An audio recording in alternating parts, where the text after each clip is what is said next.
Hello guys, ඉතින් කොහමද? අදත් මං ආවා කොළඹ තියෙන ලස්සන තැනක් අරගෙන.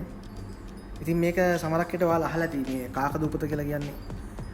ක්‍රෝ අයිලන්ඩ්. මේක තමයි මේ කාකදූපත. මං දන්නවා ගොඩක් අය මෙතන අහලා තිනවා. කියන්නේ අහලා තිබ්බට ගොඩක් අය මෙතන ගිහිල්ලා නැහැ. ඉතින් ගොඩක් අය පෙළඹෙන්නේ කොළඹ આવොත් එහෙම ගෝල් පෙස් යන්න. ගොඩක් අය හිතන් ඉන්නේ කොළඹ ගියොත් පස්සේ කොළඹටයි තියෙන බීච් එක ගෝල් පෙස් විතරයි කියලා. නමුත් ඇත්තටම මේක මෙතන නම් හරිම ලස්සන තැනක්. මං හිතනවා මේ ගෝල් පෙස් වලට වඩා මෙතන සෑහෙන ලස්සනයි කියලා. ඒ කියන්නේ සෑහෙන පහසුකම් තියෙනවා මෙතන.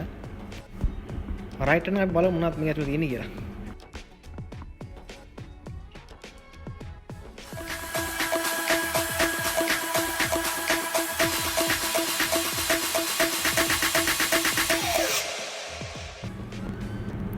ඉතින් ඔයාලට මෙතනට එන්න ඕන නම් ඉතින් හරිම ලේසි මෙතන හොයාගන්න.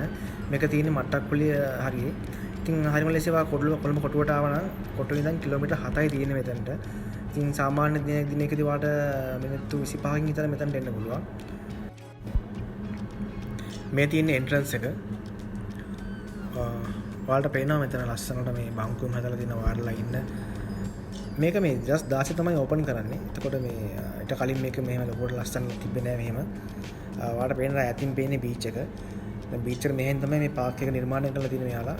ඉතින් මේක ගොඩක් ලස්සන තැනක්. මේ ඔයාලා මේ පාක් එකට આવත් ඔයාලට ගොඩක් දේ මෙතන කරන්න පුළුවන්. ඒ කියන්නේ මෙතන තියෙනවා මේ කයිට් ෆ්ලයින් ඒරියා එකක් තියෙනවා. ඒ කියන්නේ සරුංගල් යවන කාලට පොඩි ළමයි හිම වෙලා සරුංගල් යවනවා. ඒකම මෙතන ෆිට්නස් සෙන්ටර් එකක් තියෙනවා. අපිට ඕනනම් මේ බයිසිකල් රයිඩ් කරන්න පුළුවන්, ජොගින් යන්න පුළුවන්. ඒත් එක්කම මේ එන කට්ටියට ආහාර පාන ගන්න ලස්සන මෙතන මේ හදලා තියෙනවා. වෙනම ඔයාලට පේනවා මෙතන මේ කොටේජ් එකේ තියෙන්නේ ඒ කඩ තියෙන්නේ. ගෝල් ෆේස් එකත් එක්ක මේක මේ සංශෝධනය කරොත් එහෙම මෙතන කඩ ගොඩාක්ම මේ ලස්සනට හදලා තියෙන ඒකම හොඳ පිරිසුදුයි. අනික කෑම ගොඩාක්ම රසයි. ඔයාලට තේරෙයි ඇවිල්ලා මෙතනින් කෑවොත් එහෙම මේ මේක අනික මේ ඔක්කොම මේන්ටේන් කරන්නේ මේ ටැමිල් අපේ ටැමිල් කට්ටිය. ඉතින් ඔයාලා දන්නවා කොහොමද ටැමිල් කට්ටියගේ කෑම කොහොමද රසයි කියලා.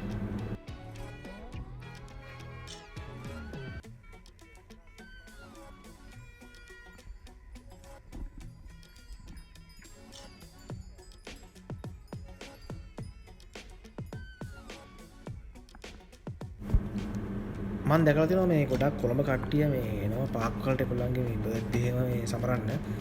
ඉතින් ඔයාලට පේනවා ඇති දැන් මෙතනත් ඒගොල්ලෝ මේ බර්ත්ඩේ එකක් සමරන්න තමයි මේ ලෑස්ති කරලා තියෙන්නේ. ඉතින් අනික මෙතනට කිසිම කිරීමක් කරන්න නැති නිසා ඒ වගේම හොඳ අවකාශයක් තියෙනවා ළමයින්ට සෙල්ලම් කරන්න. ඉතින් මේක ගෙදරක තියෙනට වඩා ඉතින් මේක අලුත් අත්දැකීමක්.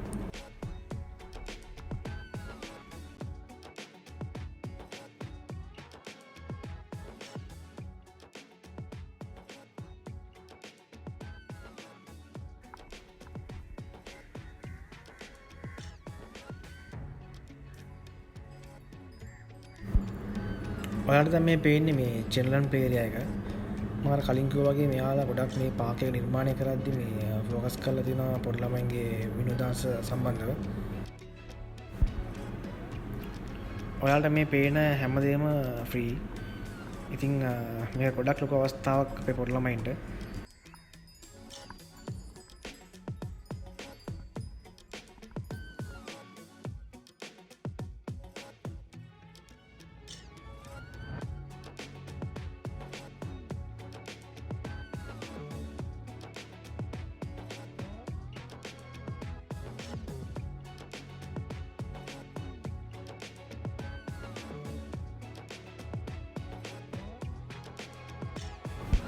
මේ පාර්ක් එක පැය 24ම විවෘතයි. නමුත් හොඳම ටයිම් එක තමයි සාමාන්‍යයෙන් උදේ 6 ඉඳලා හවස 5ම වගේනකම්.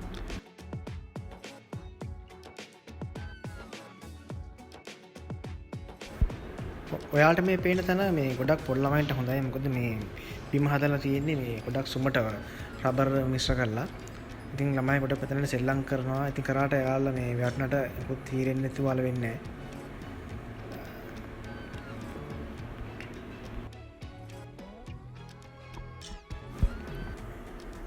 ඔයාලට මේ පේන තැන තමයි මේ ගොඩක්ම කට්ටිය ආස කරන තැන. මොකද මෙතනට ආවන් පස්සේ අපිට පුළුවන් මේ බීච් එක එහා පැත්ත බලන්න. ඒත් එක්කම මෙතන තමයි අර මම අර කලින් කිව්වා වගේ කයිට් ෆ්ලයින් ඒරියා එක තියෙන්නේ. මෙතනට ගොඩක් කට්ටිය එනවා මේ ලොකේෂන් එක ලස්සන නිසා අර ෆොටෝස් වලට. ඔයාලට පේන්නේ ඈතින් පේන්නේ හාබර් එක.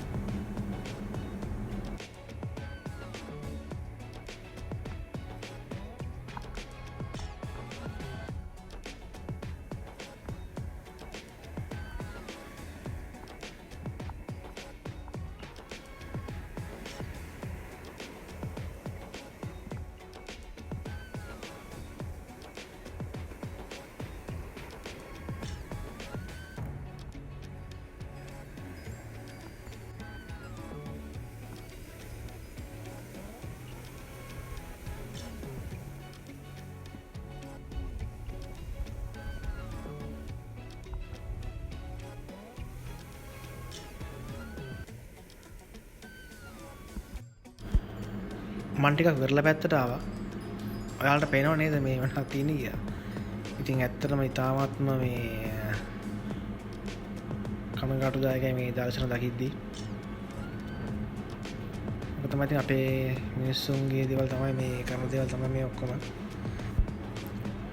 ඇත්තටම මෙතන මේ කුණු ජරාව තිබ්බේ නැත්තම් අපිට මෙතන ඇත්තටම සෙල්ලම් කරන්නත් තිබ්බා. කියන්නේ වාඩිලා වුණත් ඉන්න පුළුවන්. නමුත් ඉතින් කරන්න දෙයක් නැහැ ඉතින්.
ඔයාලට පේනවා ඉතින් ඒක කොච්චර ලස්සනද කියලා.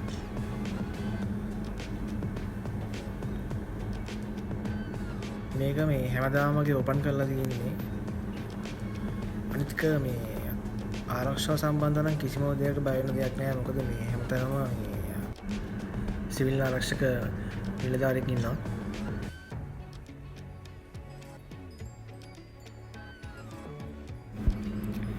එහෙනම් අද ඔයාලා දැක්කා මොකද්ද කාකදූපත කියන්නේ කියලා. එහෙනම් මම දැන් වීඩියෝ එක ඉවර කරන්න යන්නේ.